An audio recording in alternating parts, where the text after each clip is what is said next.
She is so poor that she cannot buy breakfast for her children. How is it worth raising them?" Those were the words of the ex-husband's lawyer in front of the judge, and I sat there silent, without money, without a lawyer, until my son, only 7 years old, stood up in the middle of the courtroom pulling a letter from his pocket.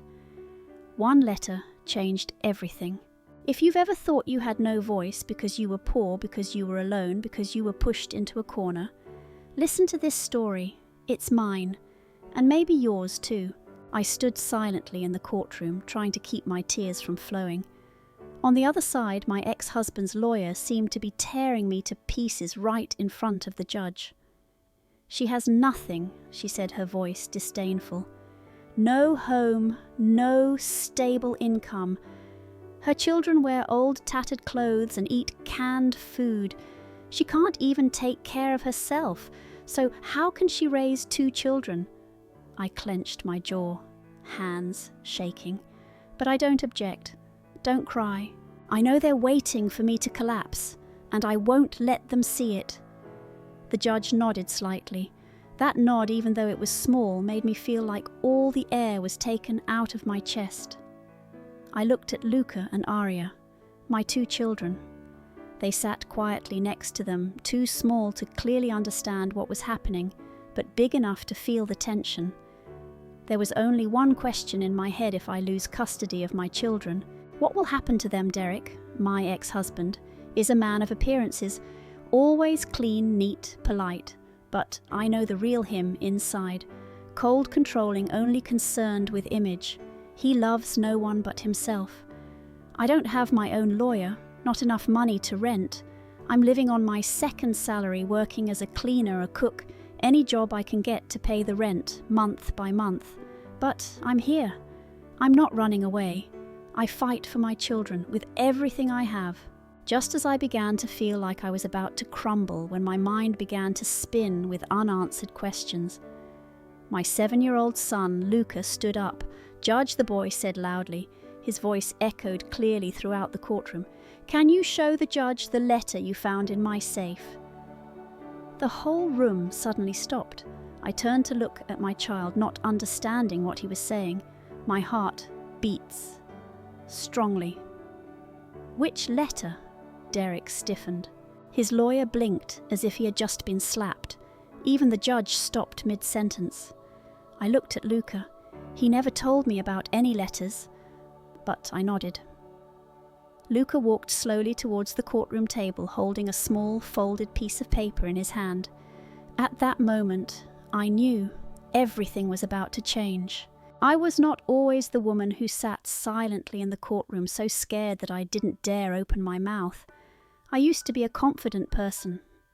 I have a stable job at a small hospital in Oakland, a group of close friends who are always ready to go hiking on the weekends, and a list of dreams that I'm sure will be fulfilled before I turn 40. I used to believe in love, and I chose Derek. The first day I met him, I was standing in line at the coffee shop at the foot of the building. He stood behind me, starting a conversation with an innocuous joke, but his smile made me fall in love. Derek is polite, agile, and speaks gracefully. He knows how to make others feel like they are the most important person in the room. We dated for 6 months and then moved in together. A year later we got married. Everything happened fast, but I had no doubts. Someone like Derek, I used to think, cannot be a bad person. He said I don't need to go to work anymore, that I should stay home to take care of my children and build a peaceful home. "You deserve a break," he said. "I will take care of everything." Sounds sweet, right? But what I didn't realize was that taking care of everything also means controlling everything. I agreed to quit my job when I became pregnant with Luca, then continued to stay home when Aria was born, and so day by day I lost myself. Derek gradually changed. At first there were gentle comments. "Spending like this is a bit much." Then comes control, asking what I spend every penny on, why I need a new shirt for my child, why I don't buy diapers on sale. I once mentioned going back to work, a part-time job, at the local grocery store. He smiled faintly. Who do you think would hire a mother who has been out of work for 6 years and has no new skills?" Then he added, "We don't need your money. We need you to stay home, do your duty." I was silent. I didn't dare tell anyone, not even my mother. Mum warned me about Derek from the beginning. She said he looked at people as if assessing values, not emotions. But I loved too deeply to listen. And then one day Derek left, without any warning, no tears, just an email with only 10 lines. He moved in with someone else and cut off our joint account. I have exactly $97 left in my wallet. After Derek left, I didn't just lose my husband. I lost my home, my bank account, and the life I once believed was stable. I moved into a small apartment in West Sacramento where the water heater only worked half the time and the windows wouldn't close properly in strong winds. One night, the wind blowing through the door was so cold that it numbed her skin, so Aria had to sleep in her brother's old hoodie. I took 2 part-time jobs, cleaning by the hour for a small cleaning company in the morning and in the evening doing laundry and cooking for several single households in the area. No contracts, no insurance, cash exchanged hands. But that's the only way to survive. We don't have cable TV, no internet. I use a prepaid phone and only dare to recharge a few dozen minutes each month, always praying that the school won't call when I run out of minutes. Our dinner is usually just macaroni noodles cooked in pre-boiled water on a gas stove, eaten with plastic spoons sitting on the floor because the table leg was broken last month. But the children never complained. Luca always finished his portion, then secretly picked up some leftover cheese on his sister's plate. Aria was still singing wordless songs as I sat on the floor washing clothes in the bathtub. Once I heard it humming, "Mother is the mountain, mother is the wind. Mother is the house I live in." I turned away, pretending to be washing my hands, but tears cannot be stopped. I didn't tell anyone, not even my mother. I'm embarrassed. Mum once said I would regret choosing someone like Derek. She saw through him early on, but at that time I thought she was too strict. Now I don't know how to open my mouth to admit she's right. On the day of court, I wore a dress I borrowed from my downstairs neighbour and an old blazer my mother had left in the old clothes bin. I printed out all the paperwork I had, from the kids' academic transcripts to a letter from the landlord confirming that I had never been late on rent. Derek hires a lawyer, wearing a neat suit, hair gelled and shiny. They brought thick documents and photos of his new home, a house with a perfectly manicured front yard, a granite kitchen, and separate bedrooms for each child. They talk about income, about private schools, about financial stability. As for me, I brought along a plastic bag containing utility bills, a photo of Aria studying on the floor, and a copy of the budget book that I used to calculate every penny. They say I'm poor. They say I'm unstable. They don't talk about the nights I stayed up until 2 a.m. sewing Luca's old jacket. They don't talk about the meals I pretended to eat so the 2 kids could feel full. They don't talk about the fact that in the most uncertain days I have never abandoned my child. But I know, in the eyes of the court, these things have no data. There is no measurable value. And then, when I started to believe that everything was settled, that I would lose my child just because I was poor, Luca tugged on my sleeve. The boy's voice was small but steady. "Mom, can I talk to the judge?" Luca stood up, clutching a small piece of paper folded in 4. I looked at my child, my heart pounding in my chest. "What letter are you talking about?" I whispered, my eyes gliding along the paper in the boy's hand, feeling like the ground under my feet was tilting. Derek could no longer maintain his composure. He stood up, then sat down as if he had lost his balance. His lawyer, who used to half smile every time I spoke, was now silent, his eyes shooting towards Derek as if he had just realized a big mistake was happening. Luca turned to the judge. "Can I give you this letter?" The boy's voice was gentle but echoed clearly in the room that had fallen into complete silence.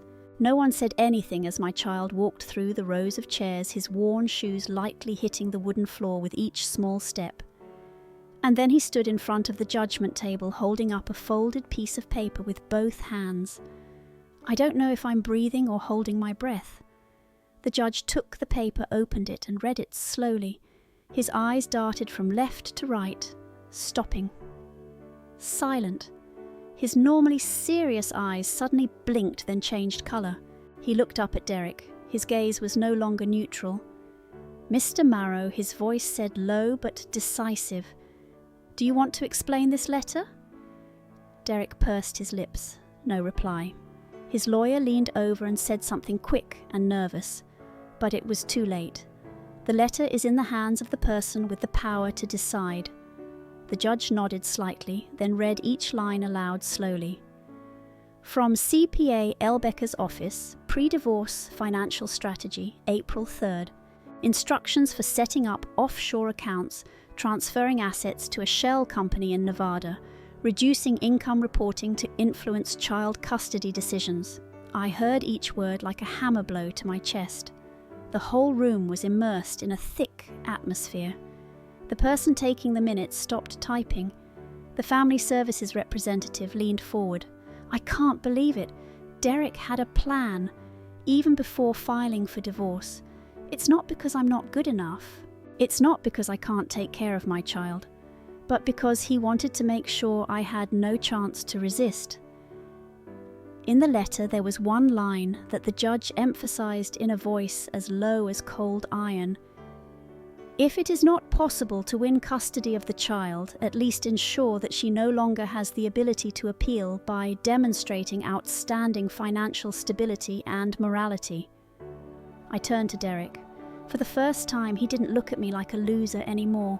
For the first time, his eyes showed confusion. Aria was still drawing on the paper, not fully understanding everything. But Luca, my child, sat back in the chair, his hands still shaking a bit, looking at me. I placed my hand on his shoulder, holding it gently. Not a word. Just a look that I probably won't forget for the rest of my life. A 7-year-old child and an action that no one in this room would dare do tell the truth. The judge folded the letter and placed it on the table. I will adjourn the trial and request an official investigation into Mr. Marrow's financial conduct. He said, his tone completely changed. During this time, primary custody remains with Ms. Marrow. The defendant's visitation will be temporarily suspended. I heard those words, but my ears were ringing. Emotions came like a cold wave, not because I had just won, but because finally, after many months of patience, there is someone who believes in me. The whole room gradually disintegrated after the judge left the chair. Everyone stood up, the sound of files rustling the chair clacking. I didn't get up. I sat there holding my 2 children, shaking, but not because I was afraid, but because for the first time in a long time I could breathe. When the court police officer announced the end of the trial, people began to leave their seats. I still sat there holding my 2 children tightly, as if I let go, everything would disappear like an unreal dream. Luca leaned his head on my shoulder, silent. Aria sat in my lap, her small hands still holding the coloured pencils, the lines on the paper now smudged with ink. No one said anything. No one needs to say anything. I thought I would collapse in that courtroom, but I don't. Not because I am stronger than anyone, but because I am a mother. And I know I no longer have the choice to be weak. Luca looked at me. His eyes seemed to be asking, "Did I do it right, Mom?" I leaned down and whispered in his ear, "You didn't do it right. You did something wonderful." It nodded slightly. Don't laugh. Just nod. I know what he just did is something that even I, an adult, have never dared to do. We walked out of the court, my legs shaking so much I couldn't feel the ground. The air outside is cold and dry. The weak sunlight filtering through the grey stone buildings seems to be trying to remind me that no matter what happens tomorrow will still come. Luca let go of my hand and unzipped Aria's shirt.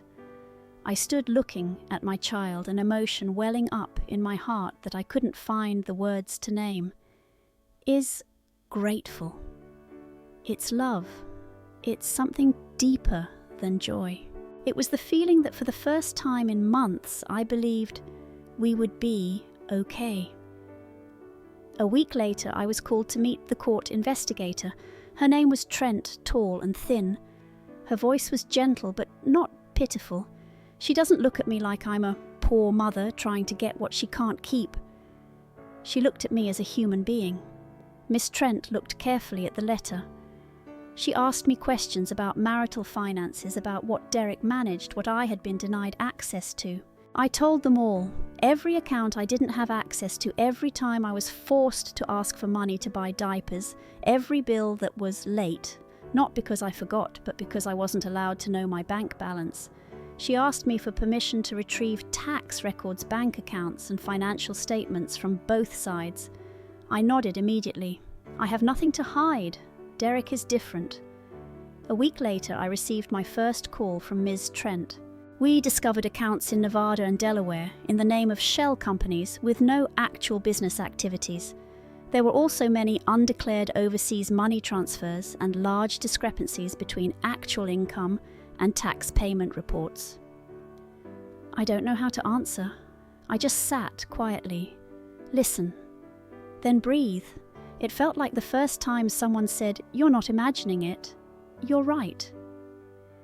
Every piece of trust that has been broken over the years is now slowly being put back together.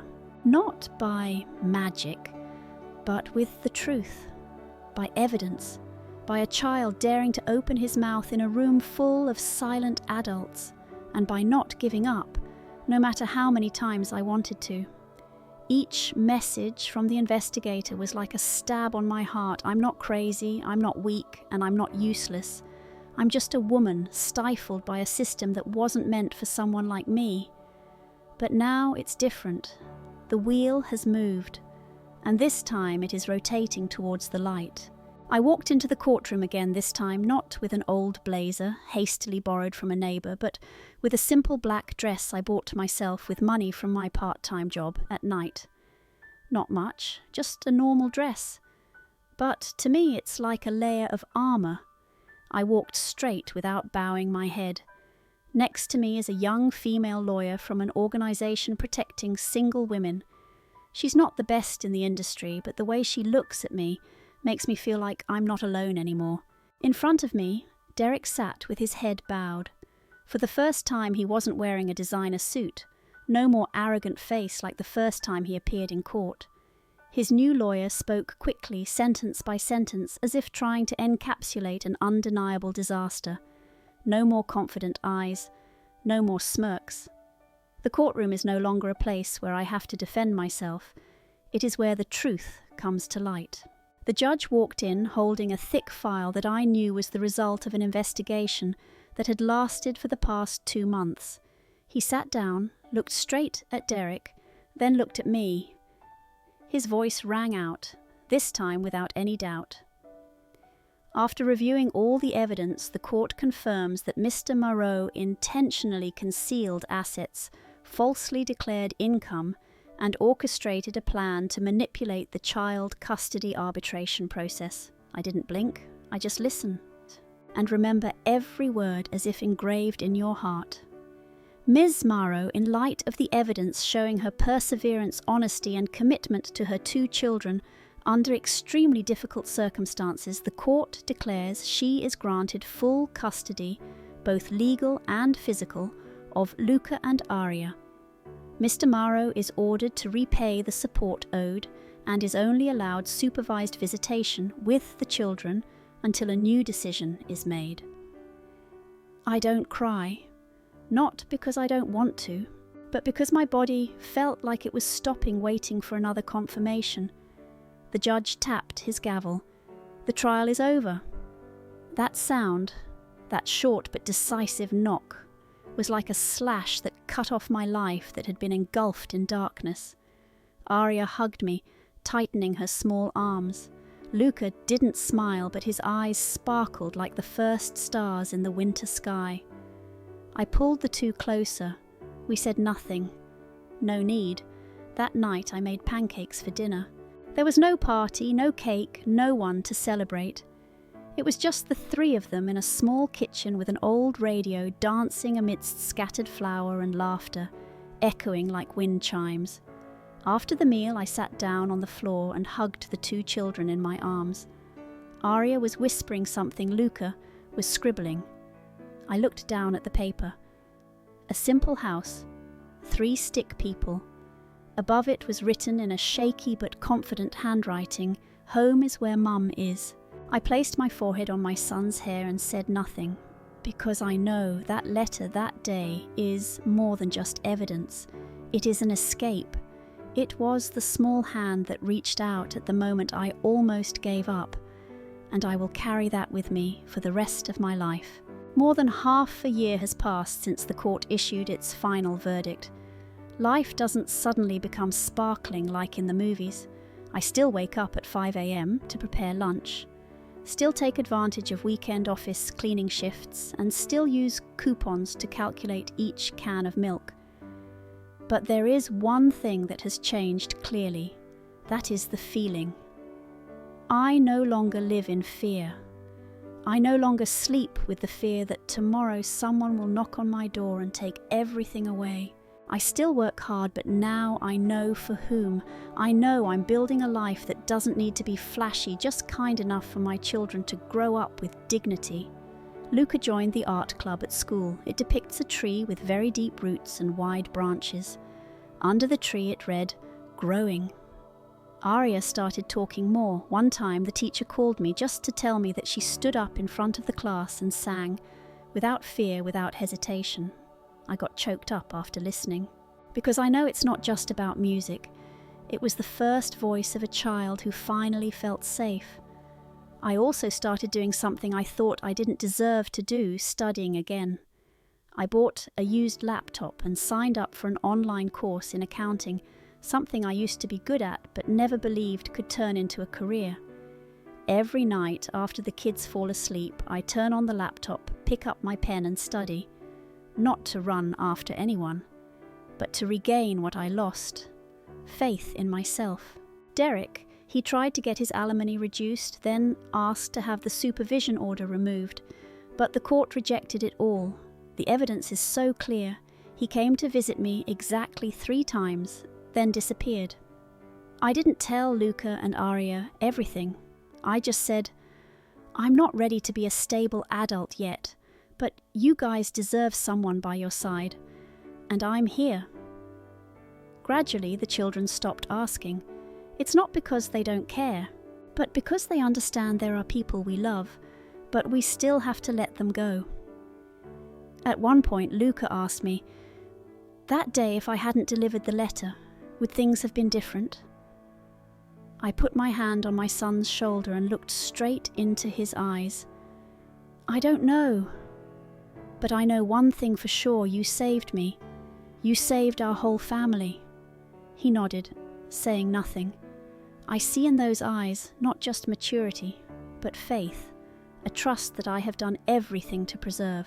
Some nights I sit down and write down my journey, not to complain, but to not forget. I want to keep every slice, every painful moment, every breathless moment, every silent look during the trial, as a reminder I went through hell. But I don't stay there. I walked out. And I live on, not because justice is something great, but because sometimes justice lies in a tiny hand raised in the middle of a room full of silent adults. If you're listening to this story and you've ever thought that you're not strong enough, not rich enough, or have enough voice to change anything, and remember, I used to think like you. And then a letter, a tiny piece of paper in a child's hand, changed everything. We don't have to be perfect to be heard. We just need to not give up. If you have survived something like me or know someone who is fighting in silence, please share this video with them. Let them know they are not alone. If you see yourself in this story, leave a comment. I read every line, and I believe in this community every voice matters. And if you want to hear more true stories about strength, about love, and about how people overcome darkness with love, please subscribe. This is not just a storytelling channel. This is where we see each other, not through what we lose, but through how we rise from it.